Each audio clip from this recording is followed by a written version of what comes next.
Class में भी थोड़ा सा तुम्हें स्क्रीन दिख रही है? Yes ma'am. ठीक है, हम लोग फटाफट पिछली क्लास वाला कंटेंट, क्योंकि लास्ट में ब्रेक हो गया था, वैसे मैंने रिकॉर्ड की है वो मैं डाल दूंगी, बट हम लोग फटाफट रिवीजन कर लेते हैं। ठीक है, सो इसमें बेसिकली मोनोकॉट और डाइकॉट के एम्ब्रियोज का लेआउट है तुम्हारे सिलेबस में। This is basic layout of dicot and monocot embryos, ये यहाँ पे है ना, ये basic layout of dicot and monocot embryos. तो हम लोग इसको ही बहुत जल्दी से कवर अप कर लेते हैं। पिछली क्लास में यही वाला कर रहे थे, बट ये मोनोकॉट एम्ब्रियो है। मतलब एम्ब्रियो में we all know that it is form by the fusion of male and female gamete. ठीक है, तो इसमें अभी अनइक्वल डिवीजन ही होता है जैसे डाइकॉट एम्ब्रियो में होता है। इसका अनइक्वल डिवीजन की वजह से एक तो तुम्हारा जो सेल बनता है that is terminal cell and the other one is basal cell. ठीक है, this is basal cell and this is terminal cell. Terminal cell को कहीं कहीं ना एपिकल सेल भी कहते हैं।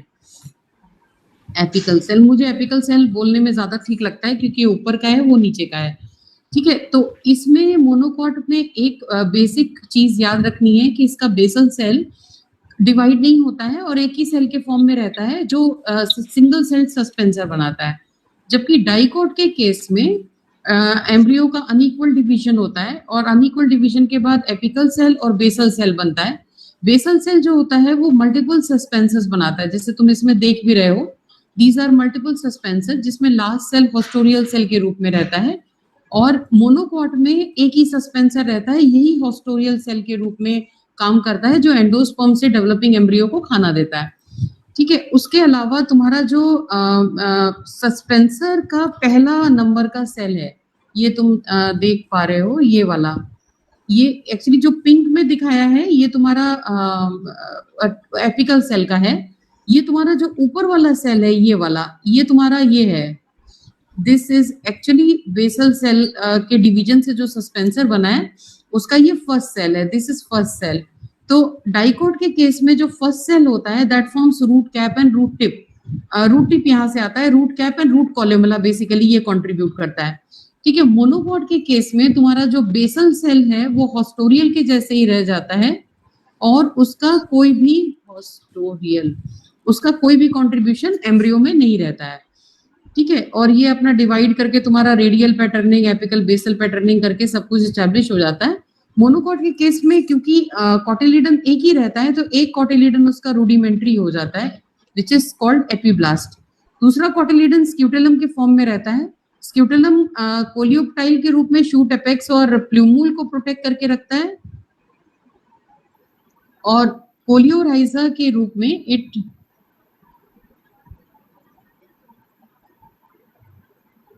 कोलियोराइजा के फॉर्म में it keeps on protecting the radical.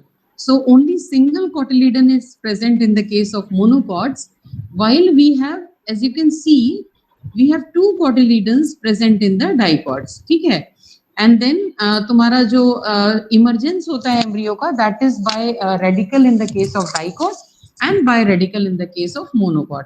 ठीक है, तो मोनोकॉट और डाइकॉट के जो बेसिक डिफरेंस हैं उसमें एक बेसिक डिफरेंस में पहला डिफरेंस है कि डिवीजन अनइक्वली होता है, अनइक्वल होता है और अनइक्वल डिवीजन के बाद एपिकल सेल और बेसल सेल बनता है।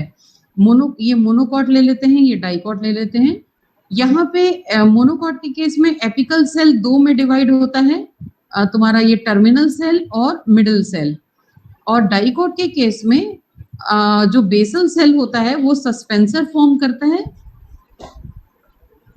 लास्ट सस्पेंसर को हॉस्टोरियल सेल कहते हैं।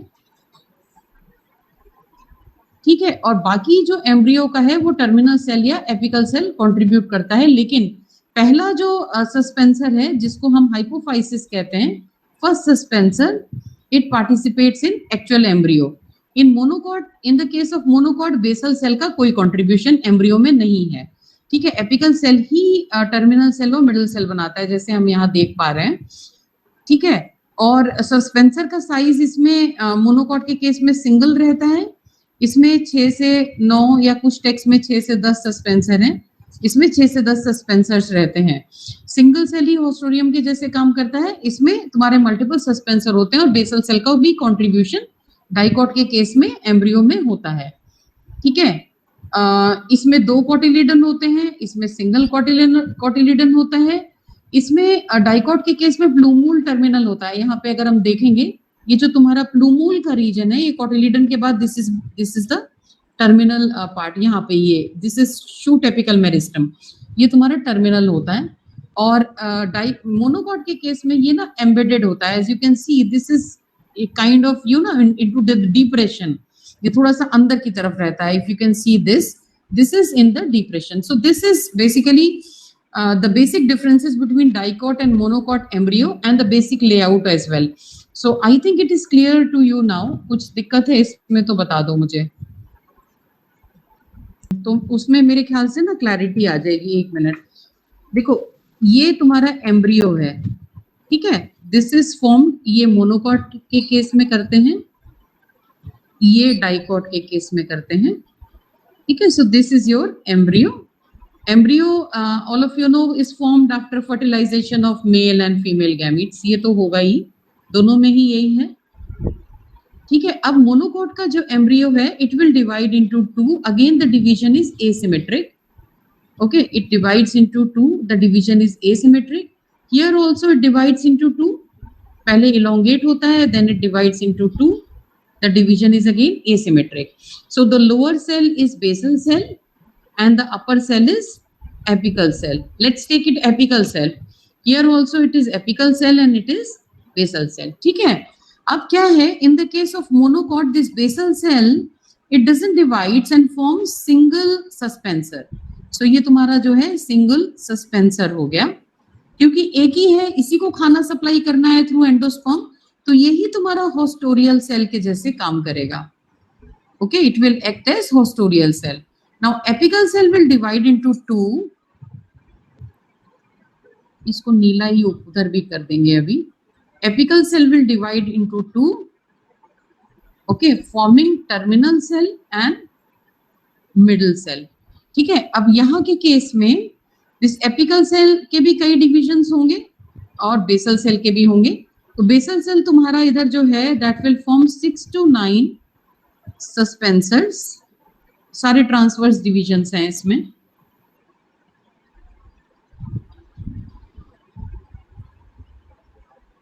3, 4, 5, 6, 7, 8, 9 and the last is postorial cell. मैंने कलर गड़बड़ यूज कर दिया इसमें, डोंट माइंड द कलर। यहाँ पे ये तुम्हारा जो है that will be apical cell. Okay, this will be apical cell in the case of dicot.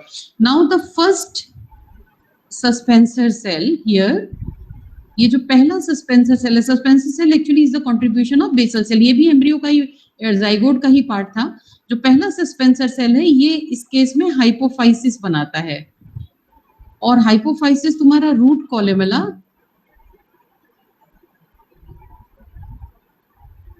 And quiescent centre इसको कंट्रीब्यूट करता है, ठीक है, in the case of dicot. यहाँ जो एक तुम्हारा सिंगल सस्पेंसर है, ये होस्टोरियल सेल के जैसा ही रह जाता है। अब तुम देखो तो बेसल सेल तुम्हारा इधर सिंगल सस्पेंसर बना रहा था, इधर तुम्हारा बेसल सेल भी सस्पेंसर बना रहा था, लेकिन बेसल सेल का पहला सेल जो एपिकल सेल के कांटेक्ट में था, वो हाइपोफाइसिस, वो फाइनल एम्ब्रियो में कंट्रीब्यूट कर रहा था, जबकि यहाँ पर ये फाइनल एम्ब्रियो में कोई कंट्रीब्यूशन ये नहीं कर रहा है। जो भी कंट्रीब्यूशन हो रहा है वो टर्मिनल सेल और मिडिल सेल कर रहे हैं, और दोनों ही एपिकल सेल में है। तो यहाँ जो बेसल सेल है, इसका कोई भी कंट्रीब्यूशन फाइनल एम्ब्रियो में नहीं है। इज इट क्लियर बेटा? ये ठीक है? Yes ma'am. ठीक है, इसका कोई कंट्रीब्यूशन नहीं है, जो भी कंट्रीब्यूशन हो रहा है वो एपिकल सेल का है, जबकि इसके केस में इसका पहला सेल जो हाइपोफाइसिस है वो कंट्रीब्यूट कर रहा है। और इसमें भी एक और डिफरेंस है, ये तुम देख रहे हो कि एपिकल सेल 2 में डिवाइड हुआ, टर्मिनल सेल और मिडिल सेल। तो पहला डिवीजन जो है वो ट्रांसवर्स डिवीजन हो गया यहाँ पे, this is transverse division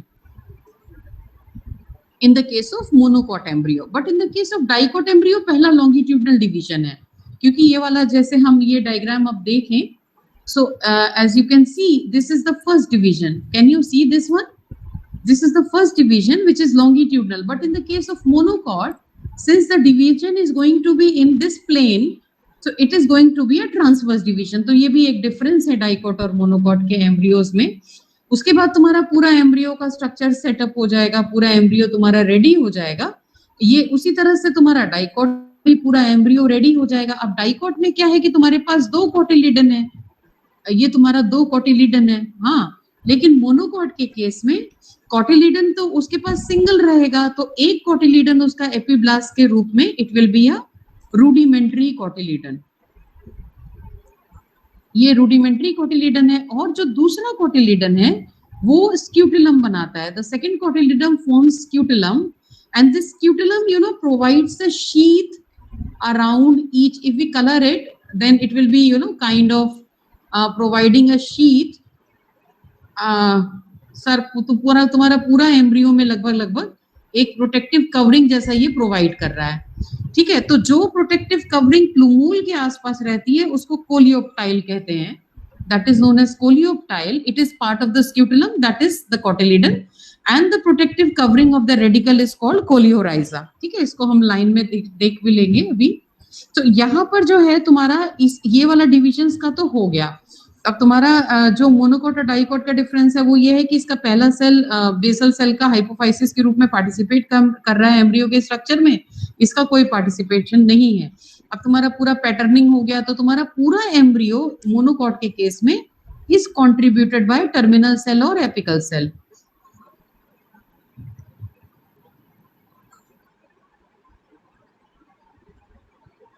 Okay, but in the case of dicot embryo, your final embryo is contributed by apical cell as well as first suspensor,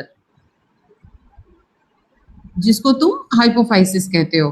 ठीक है, उसके बाद इसमें 2 कोटिलिडन्स रहते हैं. It has 2 cotyledons. यहाँ पे it also has 2 cotyledons to begin with, but 1 cotyledon becomes rudimentary. 1 cotyledon is completely rudimentary, वो एपिब्लास्ट के रूप में हमने देखा अभी. और दूसरा जो कोटिलिडन है, सेकंड कोटिलिडन, दैट फॉर्म्स स्क्यूटिलम. और स्क्यूटिलम तुम्हारा प्रोटेक्टिव कवर, जबकि यहाँ पे तुम्हारा कोटिलिडन कोई प्रोटेक्टिव कवरिंग नहीं दे रहा है.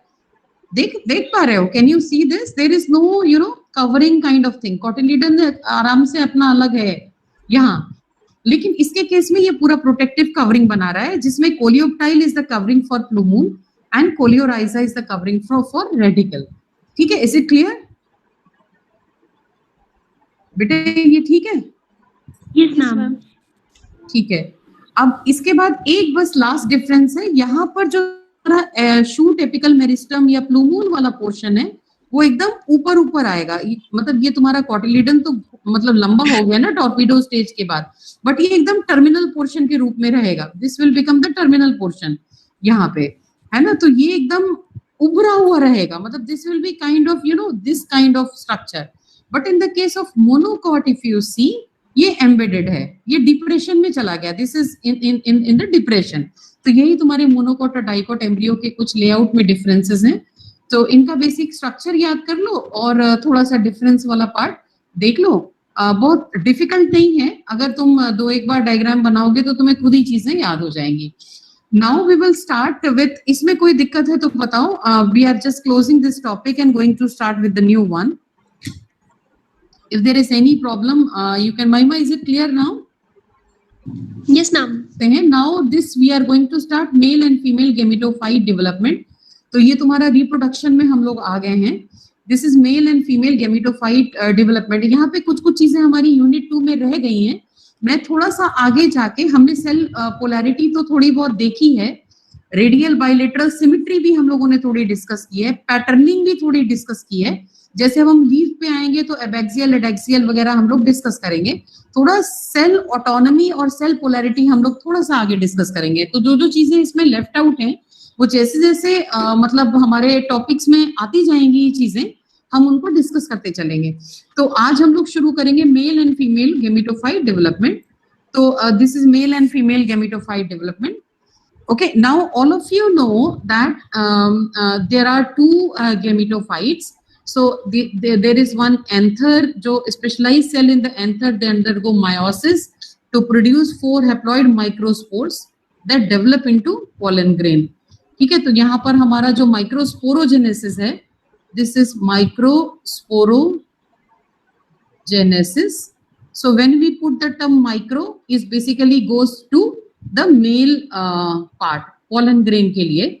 Now, similarly, a cell within ovules divide meiotically to produce 4 haploid megaspores. So megasporogenesis, if we are using megasporogenesis, okay, then we are talking about the female development. ठीक है, is it clear? So microsporogenesis will take us to the male gamete development, gametophyte development, and megasporogenesis will take us to the female gametophyte development. Okay, now ये तो हम लोग आगे देखेंगे क्या है. Now the embryo sac represents the female, mature female gametophyte. अभी तक हम embryo sac ही डिस्कस करते हुए आ रहे हैं. So the embryo sac, it will represent the mature female gametophyte. Embryo sac का अगर तुम basic structure अगर बनाना चाहो तो embryo sac तुम लोग बहुत easily बना सकते हो. ये तुम्हारा फ्यूनिकुलस के साथ तुम्हारा embryo attached है. ये तुम्हारा this like this kind of structure you make, और यहाँ पे तुम बहुत अच्छा सा embryo sac बना लेते हो इस तरफ ऐसे. ठीक है, ये तुम्हारा माइक्रोपाइलर एंड है, ये तुम्हारा चैलिसल एंड है. यहाँ पे तुम्हारे ऐसे करके 8 सेल तुम बनाते हो इसमें, है ना. क्या क्या है सेल्स, बताओ मुझे नाम. ठीक है, so there are 2 synergids and 1 egg cell, secondary nuclei and 3 antipodals. तो चैलिसल एंड, ये तुम्हारा चैलिसल एंड है, ये तुम्हारा माइक्रोपाइलर एंड है, ये तुम्हारा फ्यूनिकुलस है, ये तुम्हारे इंटीग्यूमेंट्स हैं, ये न्यूक्लियस का तुम्हारा लेयर है जो आगे चल के तुम्हारा सीड कोट बनाते हैं. ये तुम्हारा मेन सीड बनाता है. यही स्ट्रक्चर हम लोग डिस्कस कर रहे हैं ना इतनी देर से. अभी तक जो स्ट्रक्चर हम लोग लगातार एम्ब्रियो के फॉर्म में डिस्कस कर रहे हैं वो हम यही डिस्कस कर रहे हैं. इसमें क्या हो रहा है, तुम्हारा जो एग सेल है, मैं रेड कलर लेती हूँ, तुम्हारा जो एग सेल है ये फर्टिलाइजेशन के बाद एम्ब्रियो बना रहा है. मतलब यहाँ से तुम्हारा पोलन, जो पोलन ट्यूब है वो माइक्रोपाइलर एंड से आ रहा है और तुम्हारा मेल प्रोन्यूक्लियस इसके साथ फ्यूज कर रहा है. ये तुम्हारा जो अब तक हम डाइकॉट मोनोकॉट एम्ब्रियो पढ़ रहे हैं ना, डाइकॉट एम्ब्रियो, मोनोकॉट एम्ब्रियो, अभी हम लोग डिस्कस जस्ट जो कर रहे थे, बेसिकली हम अब इसका डेवलपमेंट डिस्कस कर रहे थे. अब हम इसका इस पूरे स्ट्रक्चर का डेवलपमेंट डिस्कस करेंगे, male and female gametophyte development discuss करेंगे. ठीक है, तो तुम्हारा ये जो है ये एम्ब्रियो है, ये तुम्हारा फ्यूजन के बाद मेल प्रोन्यूक्लियस के साथ ये एंडोस्पर्म बनाता है. This forms endosperm. तो अब तक हम लोग जो डिस्कस कर रहे थे दैट वाज दिस एम्ब्रियो. अब हम लोग डिस्कस करेंगे ये पूरा का पूरा structure. So microsporogenesis will basically refer to the formation of pollen grain, while megasporogenesis will refer to the formation of embryo sac inside the ovule. Okay, so embryo sac represents the mature female gametophyte. The pollen grain with its germinating pollen tube is the mature male gametophyte. ठीक है, the two gametophytic structure produce the gametes. तो जो तुम्हारी दोनों gametophytic structures हैं वो gamete produce करती हैं. Gametes are eggs and sperm. So microsporogenesis will lead to the formation of sperm. In this case we call them pollen. And megasporogenesis will lead to the formation of egg. ठीक है, अब plant के life cycle में थोड़ा सा चलते हैं. There are 2 stages, gametophyte and sporophyte. Okay, so plants, they undergo an alternation of generation life cycle that involved a multicellular haploid generation. Multicellular haploid generation is called as gametophyte, and a multicellular diploid generation, this is called sporophyte. ठीक है, so plant का basically alternating life cycle चलता है. So one is sporophytic. ये हम लोगों ने बहुत पहले तुम लोगों ने पढ़ा होगा, अब मुझे पता नहीं तुम लोगों में से कितनों को याद होगा. ठीक है, so sporophytic and gametophytic. Now sexual reproduction is initiated with sporogenesis. So sporogenesis के साथ sexual reproduction शुरू हो जाता है. तो तुम इसमें याद रखना माइक्रोस्पोरोजेनेसिस एंड मेगास्पोरोजेनेसिस. ठीक है, so microsporogenesis will lead to the formation of male pronucleus or pollen. Megasporogenesis will lead to the formation of egg, during which specialized cells within the sporophyte undergo meiosis to give rise to haploid spores. Okay, so ये जो generation है तुम्हारा that is sporogenesis. Spores undergo gametogenesis. अब यही spore जो है they will undergo gametogenesis which is a process of cell proliferation and differentiation to develop into multicellular gametophyte which then produce the gamete. तो तुम्हारा sporogenesis के life cycle के बाद sporogenesis, ठीक है, गैमेटोफाइट डेवलपमेंट होता है. गैमेटोफाइट डेवलपमेंट में ही तुम्हारा एम्ब्रियो फॉर्म होता है. एम्ब्रियो जो है वो फिर से पूरा स्ट्रक्चर डेवलप करता है टुवर्ड्स गैमेटोफाइट का पूरा डेवलपमेंट होता है. गैमेटोफाइट जब मैच्योर हो जाता है फिर से स्पोरोजेनेसिस होती है, फिर से यही साइकिल चलती रहती है. तो this is this is what is written, alternation of generations life cycle that involves a multicellular haploid generation and multicellular diploid generation called the sporophyte. The fusion of egg and sperm to form the zygote followed by embryo body plan development gives rise to sporophyte, thereby completing the life cycle. तो तुम्हारा पूरा life cycle इस तरीके से complete हो जाता है. So embryo gametophyte sporophyte, embryo gametophyte sporophyte, this is how things keep on going. ठीक है, इसी तरह से चीजें चलती रहती हैं और ये साइक्लिक वे में पूरा प्लांट दोनों स्पोरोजेनेसिस और गैमेटोजेनेसिस कंप्लीट अपना करता रहता है. ठीक है, angiosperm of flowering plants are heterosporous producing two types of spore. अभी just we have discussed. So there are some majority of the plants are producing two kinds of spores, but there are few selected ones who are monoecious, जिसमें female अलग रहता है और mail अलग रहता है. तो ये बहुत कम रहते हैं, बट मेजॉरिटी जो है वो हेटेरोस्पोरस होते हैं, जिसमें मेगास्पोरोजेनेसिस माइक्रोस्पोरोजेनेसिस एक ही उसमें रहती है, producing two types of spore that develop into two types of unisexual gametophytes.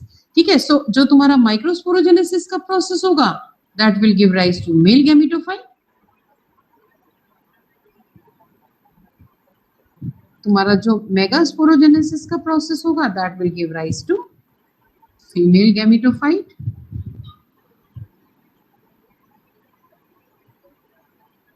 ठीक है, जब इनका फ्यूजन हो जाएगा, फ्यूजन के बाद जब सीडलिंग जर्मिनेट करेगा, जर्मिनेशन के साथ ही साथ तुम्हारा स्पोरोजेनेसिस वाला शुरू हो जाएगा, फिर स्पोरोजेनेसिस कल्मिनेट कर जाएगा गैमेटोजेनेसिस में. Okay, during megasporogenesis, diploid megaspore mother cell undergo meiosis and gives rise to haploid megaspores, which then during megagametogenesis develop into haploid female gametophyte. The second spore type is microspore. During microsporogenesis, diploid microspore mother cell gives rise to microspore, which then undergoes microgametogenesis and develop into male gametophyte. Is this clear? बेटा ये clear है? Is this clear to all of you?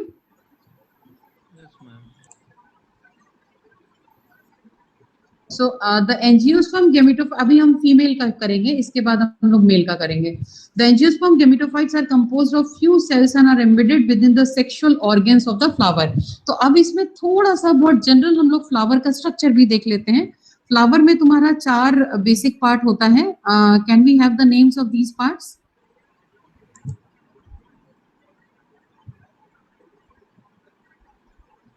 Spelling मुझे लग रहा है गलत है.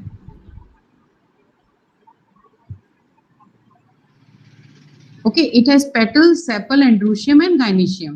So तुम्हारा जो सेक्सुअल पार्ट या स्पोरोजेनेसिस का प्रोसेस शुरू हो रहा है that will start in flower. Okay, that will basically start in flower. So तुम्हारा जो भी फूल है, सेपल और पेटल तो सुंदरता के लिए है. सेपल तो ग्रीन वाला है जो नीचे वाला है, पेटल उसके ब्यूटीफुल मतलब ब्यूटी के लिए है, और एंड्रोशियम और गाइनोशियम उसके 2 और पार्ट हैं. अब जो तुम्हारा गाइनोशियम है वो यूजुअली फ्लावर के बीच में रहता है. This is usually it takes up the central position. जो गाइनोशियम वाला, जैसे अगर हम फूल का स्ट्रक्चर भी ड्रॉ करते हैं, so this kind of structure if you draw, so the central position normally is taken up by gynoecium. Okay, and जो इधर उधर से निकलता है that portion is taken up by androecium. So gynoecium वाले पोर्शन के अंदर तुम्हारा ये ओव्यूल रहता है. ये एक्चुअली इन्वर्टेड वैसे ही दिखाया गया है. ये तुम्हारा फ्यूनिकुलस है, दिस फ्यूनिकुलस जिसके साथ ये अटैचमेंट में रहता है. ये चैलेजल एंड है, ये माइक्रोपाइलर एंड है. ठीक है, दिस इज माइक्रोपाइलर एंड. ये तुम्हारे जो अंदर गैमेटोजेनेसिस के बाद जो फीमेल गैमेटोफाइट है उसका दिखाया गया है. So these are antipodal cells, these are synergids, and this is egg, and then you have secondary nucleus. Okay, so the female gametophyte develops within the ovule and generally consists of 3 antipodal cells, 1 central cell. ये जो central cell है इसमें usually 2 nuclei रहते हैं. Okay, so this is secondary. इसको हम लोग किसी टेक्स्ट में this is also referred to as secondary nucleus. And 2 synergids and 1 egg cell. Okay, the female gametophyte is commonly called as embryo sac or megagametophyte. The male gametophyte, also called as pollen grain or microgametophyte, develops within the anther and consists of 2 sperm cells encased within a vegetative cell. जो pollen tube आती है उसमें usually 2 sperm cells आते हैं, जो 2 anther आते हैं, haploid anthers आते हैं. ठीक है, so this is the structure. So I hope this structure is clear to all of you. We'll move ahead. Structured with female gametophyte formation is required for sexual and asexual seed development in angiosperm. अब ये तुम्हें ध्यान रखना है कि दोनों ही के लिए female gametophyte responsible है, sexual और asexual. Asexual में यहाँ पे एक जो हम लोग introduce करेंगे that is apomixis. Okay, apomictic seeds भी होते हैं. Apomictic seeds में क्या होता है? They don't undergo fertilization and fertilization is bypassed. तो वो apomixis होता है. और बाकी जो तुम्हारा sexual cycle है, जो अब तक हम लोग शुरू से monocot, dicot जो भी डिस्कस करते आ रहे हैं, that is all sexual cycle. Okay, so in sexually reproducing angiosperm, seed formation begins when the pollen is transferred from the anther to the carpal stigma. Okay, जब pollen जो है stigma पे आता है, तुम्हारा जो female gametophyte है उसके as such 3 part हैं.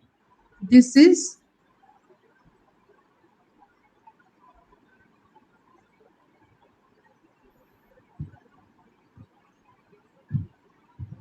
this portion is sticky. ये स्टिकी है जिससे कि पॉलन इसको अट्रैक्ट करके यहाँ पॉलन इस पे गिर सके. So this is stigma, this is style and this is ovary. Okay, so from the anther to the carpel stigma, यहाँ पर ये गिरते हैं. यहाँ गिरने के बाद पॉलन जो है जब यहाँ गिर जाते हैं, then the pollen tube goes through the style, it is guided through the style to the micropylar end of the ovule. Okay, the male gametophyte then forms a pollen tube. यहाँ पे जब गिर जाते हैं pollen, male gametophyte, they form a pollen tube that grows through the carpal's internal tissues and into the ovule to deliver its 2 sperm cells to the female gametophyte. One sperm fertilizes the egg and the second fuses with the central cell. ये हम लोगों ने discuss किया है. जो egg के साथ fusion है ये diploid बनता है, this forms embryo. And the central cell के साथ ये triploid बनता है, that forms endosperm. During double fertilization, the egg cell gives rise to seed's embryo, which is the beginning of the sporophyte generation. The central cell develops into the seed's endosperm, which surrounds and provide nutrients to the developing embryo, and the surrounding sporophytic cells give rise to seed coat. तो ये हम लोगों ने discuss कर चुके हैं. There is nothing new in it. Okay, plants can also produce seeds asexually by apomixis. So this is another very important concept. Okay, apomixis occurs in over 40 plant families and more than 400 genera. So you can imagine how many plants they undergo asexual seed formation. Seed formation by asexually, and that process is known as apomixis. So nearly 40 plant families with more than 400 genera, they can do that. Apomixis gera. The apomictic species exhibit much variation in the developmental mechanism, and some roots bypass female gametophyte formation. क्योंकि इसमें apomictic species में developmental mechanism obviously different रहेंगे, तो कुछ जो है female gametophyte formation भी bypass कर जाते हैं, जिसमें यही mode है वो उसको bypass कर जाते हैं. A form of apomixis that involves the female gametophyte is gametophytic apomixis. During gametophytic apomixis, meiotic reduction is bypassed, क्योंकि हमें इसमें diploid ही चाहिए. वी विल क्योंकि रिप्रोडक्शन एसेक्सुअल है तो मेल और फीमेल का फ्यूजन हो ही नहीं रहा है ना, पोलन और एग का फ्यूजन हो ही नहीं रहा है, तो मेयोटिक डिवीजन भी बाईपास हो जाता है and diploid female gametophytes are formed by a variety of developmental routes in different species. Okay, the egg cell, now this egg cell is diploid, then forms an embryo autonomously. Egg में actually ना सारे signals होते हैं, ये तो हम plant की बात कर रहे हैं. In plants we are talking about that egg that is 2n, इस केस में it has all necessary signal to form seeds through apomixis. लेकिन तुम लोगों को अभी हम लोगों ने एक चीज और उसमें डिस्कस की थी, that is what the somatic cell nuclear transfer. इसमें क्या है, एग में हमने सोमेटिक न्यूक्लियस ट्रांसफर किया है जो 2n है. इसमें इतने सिग्नल्स रहते हैं कि इसको ये एनिमल केस में डेवलपमेंटल पैटर्न में ये माइस क्रिएट कर सकता है, और इसका एक बेस्ट एग्जांपल है डॉली शीप. ठीक है, सो तुम्हें यहाँ पे एक कंसेप्ट जो बहुत इंपॉर्टेंट है वो ये है, प्लांट के केस में एपोमिक्सिस तो हम पढ़ रहे हैं, but as such fertilisation bypass करके क्लोनिंग के थ्रू सोमेटिक सेल का न्यूक्लियस अगर एग में डाल दिया जाता है, सोमेटिक सेल का न्यूक्लियस 2n होता है. ठीक है, जब वो एग में डाल दिया जाता है तो एग के जितने भी सिग्नल्स होते हैं वो उस न्यूक्लियस के थ्रू वो नया ऑर्गेनिज्म फॉर्म करने में सक्षम होते हैं. इसको हम कहते हैं सोमेटिक सेल न्यूक्लियर ट्रांसफर. तो प्लांट के केस में ही नहीं, एनिमल के केस में भी ये हो सकता है. ह्यूमन पे भी लोग ट्राई करना चाहते थे, human cloning was also people were trying, लेकिन human cloning is absolutely banned. किसी भी लैब में कोई परमिशन है ही नहीं ह्यूमन को करने के लिए. So Dolly was the result of this somatic cell nuclear transfer. तो अब तुम्हें पता है कि अगर एग में तुम सोमेटिक सेल का न्यूक्लियस डाल रहे हो तो वो नया एनिमल बना दे रहे हैं. This is the mode of production of mice by using SCNT. तो प्लांट के केस में एग अगर 2n है, मायोटिक डिवीजन बाईपास कर रहा है, तो ऑब्वियसली सीड जैसा स्ट्रक्चर में डेवलप हो ही सकता है. Okay, apomixis gives rise to clonal progeny with a maternal genotype through seed. Apomixis therefore could be important in plant breeding to fix hybrid vigor and could significantly reduce the cost of generating high yielding hybrid seeds. तो hybrid vigour के रूप में के लिए आप इसको use कर सकते हो. जैसे हाइब्रिड विगर का है, अगर कोई सीड आपको लगता है बहुत ही अच्छा है, मतलब गुड वैरायटी है, it's a very good variety seed, and आपको लगता है कि आपको सारे प्लांट आगे की इसी एक पेरेंट वैरायटी से चाहिए, okay, so you can go in for apomictic thing. तो कोई भी जेनेटिक रिकॉम्बिनेशन और मिक्सिंग नहीं होगी, प्योर क्लोन्स आप इसके बनाने में, मतलब you would be able to prepare pure clone. क्योंकि जहां पे गैमेटोजेनेसिस इन्वॉल्व नहीं होती है वहां पे तुम्हारा मायोसिस 1 मायोसिस 2 ये सब बाईपास हो जाता है. तो मायोसिस 1 और मायोसिस 2 नहीं होता है तो तुम्हारा ना वो मिक्सिंग ऑफ क्रोमोसोम, जो रिकॉम्बिनेशन, होमोलोगस रिकॉम्बिनेशन, चाइज़मा फॉर्मेशन है ना, exchange of genetic segment, crossing over, ये सब बाईपास हो जाता है. सो तुम्हारी अगर ये सब प्रोसेस बाईपास हो जाती है तो जो तुम्हारा ऑफस्प्रिंग होता है that closely resembles to that of the parent. और क्योंकि इसमें फर्टिलाइजेशन भी नहीं है तो दूसरी मिक्सिंग भी बिल्कुल भी नहीं होती है. ठीक है, analysis of female gametophyte development is therefore important for many reasons. It is integral to the life cycle and essential for both sexual and apomictic seed formation. दोनों के तरीके से ही ये इंपॉर्टेंट है. The female gametophyte controls many steps of the angiosperm sexual reproduction process. During pollen tube growth and fertilization, it is controlled by female gametophyte. Okay, the female gametophyte guides the pollen tube to the ovule and embryo sac. ये हम लोगों ने अभी discuss किया था. Controls pollen tube growth within the female gametophyte. This also we discussed. Mediates fertilization of the egg cell and the central cell. This also we have discussed. And upon double fertilization, female gametophyte express genes participate in inducing embryo and endosperm formation during seed development. और इसी के बाद आपका dormancy वगैरह का सारा process भी यही कंट्रोल करता है. In the absence of fertilisation in autonomous apomixis, the unreduced female gametophyte contains factors to stimulate embryo and endosperm formation. तो आपका non reduced female gametophyte embryo और एंडोस्पर्म फॉर्मेशन इनिशिएट कर देती है. सो सीड तो बनेगा बट सीड एपोमिक्सिस के through बनेगा क्योंकि इसको मेल गैमीट की जरूरत नहीं है. ठीक है, so female gametophyte development in Arabidopsis, मेरे ख्याल से this part will start in the next class. if you have any issues till now,